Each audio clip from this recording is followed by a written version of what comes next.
राय हमारे अगले दर्शक का सवाल।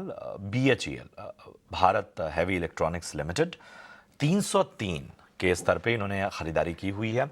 नुकसान इनको होता हुआ क्योंकि ऊपरी स्तरों की इनकी खरीदारी है।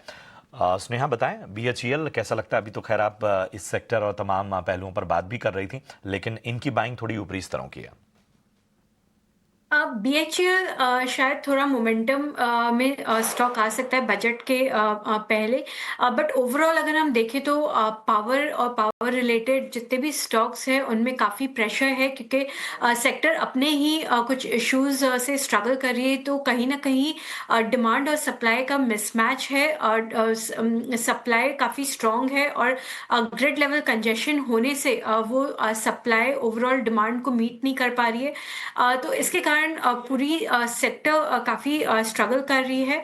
होपफुली बजट में उसे गवर्नमेंट एड्रेस करेगी, और शायद ग्रिड लेवल कंजेशन को एड्रेस करे ह्यूज केपेक्स अनाउंस करके।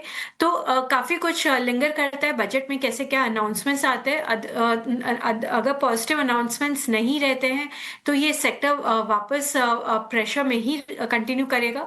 तो BHEL मेरी सलाह है, कुछ टाइम के लिए इसे ऑब्जर्व करिए, एंड बजट में क्या अनाउंसमेंट्स होती है उसके बेसिस पे कॉल लेके एग्जिट या बने रहने की रणनीति आप अपना सकते हैं।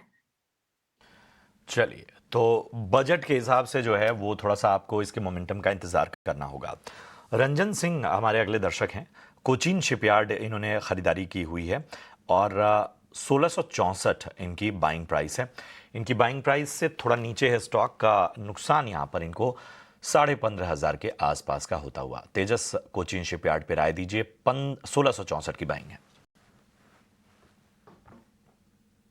देखिए, अगर इनकी छोटी अवधि का नजरिया है तो मेरे हिसाब से तो स्टॉक में जो है पुल बैक रैली में निकल जाना ही मुनासिब रहेगा, क्योंकि स्ट्रक्चर अभी भी वीक है। 1600 से लेके 1620 के करीबन काफी स्ट्रॉन्ग रेजिस्टेंस है।